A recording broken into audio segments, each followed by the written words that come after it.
What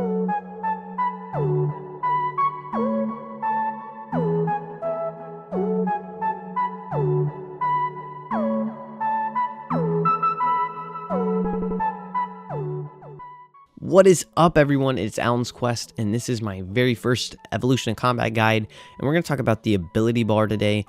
So the ability bar is an empty bar that is above your chat box at the moment, and it contains abilities, pretty much. That's, everyone's just like, oh, I drag and drop my abilities there, and I use them.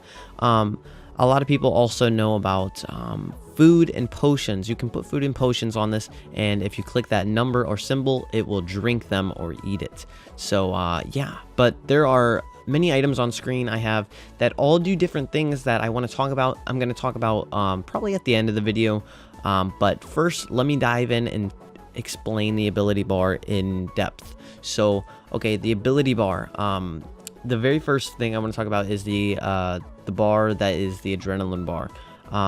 This isn't a combat guide, so I'm not going to get too much into it, but when you do basic abilities, this bar will start to fill up, and it just shows you how much adrenaline you have at this given time and point or whatever. Okay, so now we're going to talk about the ability bar and the core of it, which is the numbers. You drag and drop items onto this bar, and you click the number or symbol, and it will activate it or do its thing pretty much. It's pretty self-explanatory, and also you can customize these keys, which a lot of people don't know about. If you right click it and click customize, then click a key on your keyboard, whatever key you want, it will change that key to that. And so, if you prefer using letters, you can. Also, you can drag prayers onto this, which I didn't know personally, so I thought I would throw that in there. Now we're going to talk about the keys on the left.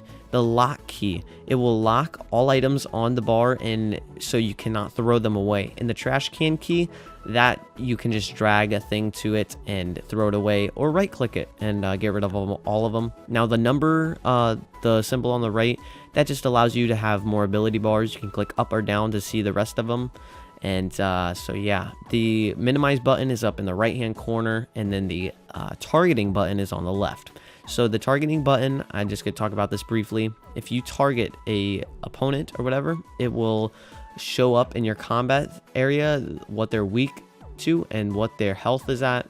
Also, if you cast a ability on them, it will show if they're stunned or confused or whatever the effect has on them.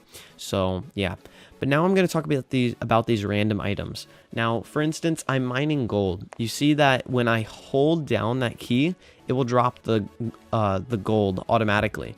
And this is for very few items, but it works with gold ore, and I'm not too sure if it works with other items, but for instance, also if you have armor on this, you can equip it instantly and teleport out if you have teleport tabs. I'm going to mention the armor a little bit later because it's actually really, really interesting. I'm going to talk about that later, so I'm going to save that for that. And I'm sorry for speeding through this, but yeah. Also, if you have skilling supplies, you can just straight up use it if you click that key and then, make whatever you would like. I did a maple short bow in this example. Now, if you have dread nips and you're bossing or whatever, and you press the dread nips key, if it's on your ability bar, which is very convenient, the screen doesn't come up and block your inventory anymore, so that's awesome. The next thing is if you have a tool on this ability bar and you click that key, or it will add straight to your tool belt if your tool belt doesn't already have that item. And then also auras, if you click the aura or double click it, it will activate it. Summoning creatures, it will summon it.